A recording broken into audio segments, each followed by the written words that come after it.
Budget గురించి నిన్న budget ప్రవేశపెట్టింది కదా, ఆ బడ్జెట్లో చాలా చిత్ర విచిత్రాలు, ఎవరికి అర్థం కానటువంటి ఒక దుకాణం ఉంటుంది ఆ బడ్జెట్లో. ఇక్కడ గమనించాల్సినటువంటి విషయం ఏంటంటే, అసలు ఈ బడ్జెట్ వ్యవహారాన్ని ఒక్కసారి మనం పరిశీలిద్దాం.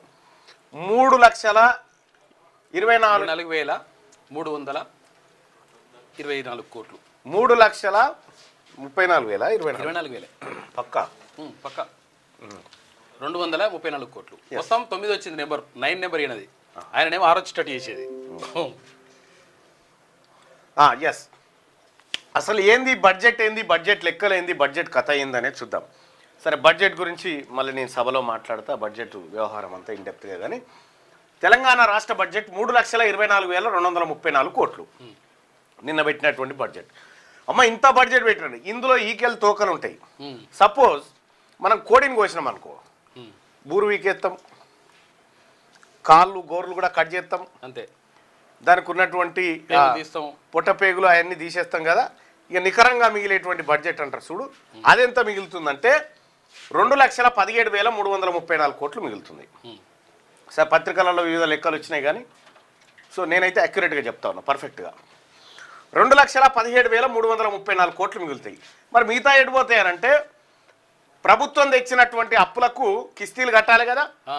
ఈ 3,24,234 నుంచి 34 కోట్లలోంచి 23,024 కోట్ల 89 లక్షల రూపాయలు కిస్తీలు కట్టాలి, ఈఎంఐలు మనం తెచ్చిన అప్పులకు. మళ్ళీ ఇవి కాకుండా మొత్తం తెచ్చినటువంటి వడ్డీకి మిత్తి కట్టాలిగా. ఇగో 21,305 కోట్లు ఈ వడ్డీలకు కట్టాలి. ఇవి కాకుండా ఉద్యోగస్తుల జీతాలు, పెన్షన్లు, ఇక ఇవైతే పక్కా మనకిచ్చే పథకాలు ఒక రోజు ఇటాట్ అయినాయి కదా, ఇవైతే టెన్షన్గా కట్టాల్సినటువంటి. ఎంత పోతా ఉన్నాయి? 3,24,234 కోట్లలో పోతున్నటువంటి 1,06,900 కోట్లు ఇట్లనే పోతున్నాయి. 1,06,900 కోట్లు ఈ రూపాయలు వెళ్ళిపోవాల్సింది.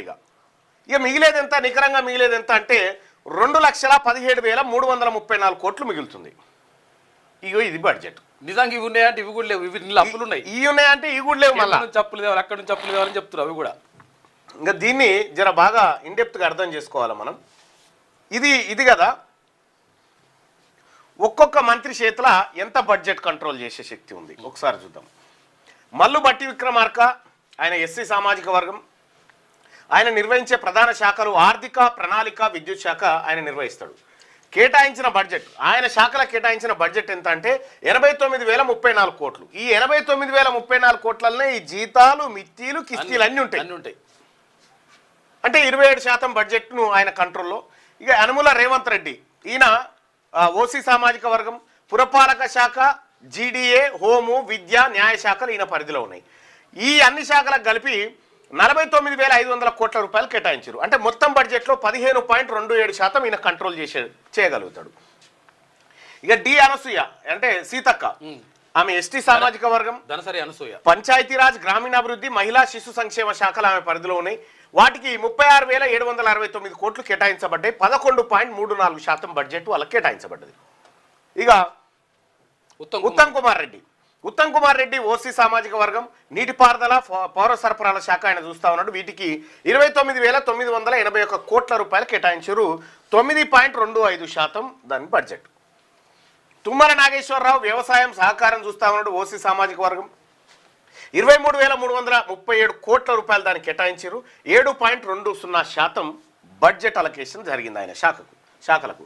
అడ్లూరి లక్ష్మణ్ కుమార్, ఈయన ఎస్సీ సామాజిక వర్గం, ఎస్సీ సంక్షేమం, గిరిజన సంక్షేమం 19,721 కోట్లు దానికి కేటాయించారు. అంటే మొత్తం బడ్జెట్లో 6.08% దానికి. దామోదర్ రాజనరసింహ, పొన్నం ప్రభాకర్ గారు బీసీ సామాజిక వర్గం, బీసీ సంక్షేమ శాఖ 14,661 కోట్లు. అంటే 4.52% బడ్జెట్ని ఈయన కంట్రోల్ చేయగలుగుతారు. దామోదర్ రాజనరసింహ ఎస్సీ సామాజిక వర్గం, వైద్య, ఆరోగ్య, కుటుంబ సంక్షేమ శాఖ 13,187 కోట్ల రూపాయలు దాన్ని కేటాయించారు. 4.07% ఆయన కంట్రోల్ చేయగలుగుతాడు. ఇక పొంగులేటి శ్రీనివాసరెడ్డి గారు ఓసీ సామాజిక వర్గం, రెవెన్యూ, గృహ నిర్మాణం, సమాచార శాఖ, ఇది 9,592 కోట్ల రూపాయలు దీన్ని కేటాయించారు. అంటే మొత్తం బడ్జెట్లో 2.96%. కోమటిరెడ్డి వెంకటరెడ్డి గారు ఓసీ సామాజిక వర్గం, రోడ్లు మరియు భవనాలు, సినిమాటోగ్రఫీ శాఖ మాత్యులు. ఆయన 6,330 కోట్లు దానికి కేటాయిస్తే 1.95% ఆయన కంట్రోల్లో ఉంది.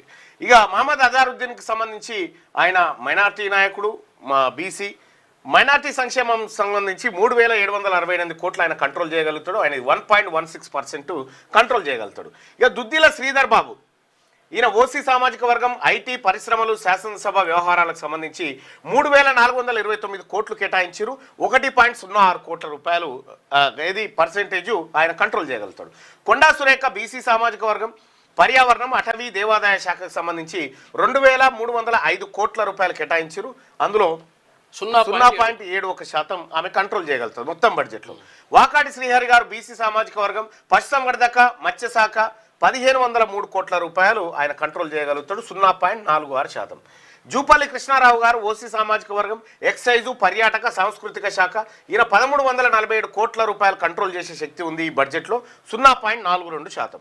ఇక అత్యంత తక్కువ గడ్డం వివేక్ వెంకటస్వామి, ఎస్సీ సామాజిక వర్గం, కార్మిక ఉపాధి కల్పన, అధ్వానం 998 కోట్ల రూపాయలు ఆయన చేతిలో. 0.31%, అంటే 1% బడ్జెట్ కూడా లేదు ఆయన చేతిలో. కేటాయించిందే ఇంత, మరి ఖర్చు చేసేది ఎంత? ఖర్చు తర్వాత కాదు, ఇంకా ఇందులో బడ్జెట్లో క్యాపిటల్ ఇన్వెస్ట్మెంట్, ఎస్టాబ్లిష్మెంట్ ఇన్వెస్ట్మెంట్, ఆ తర్వాత స్కీమ్స్ ఈ 3 ఉంటాయి. ఇవి చూస్తే నాకు అంటే అసలు గడ్డం వివేక్ వెంకట స్వామిని అసలు మంత్రిగా కూడా గుర్తిస్తలేరు వీళ్ళు. దారుణం, అసలు ఎంత దారుణం అది. కార్మిక శాఖకు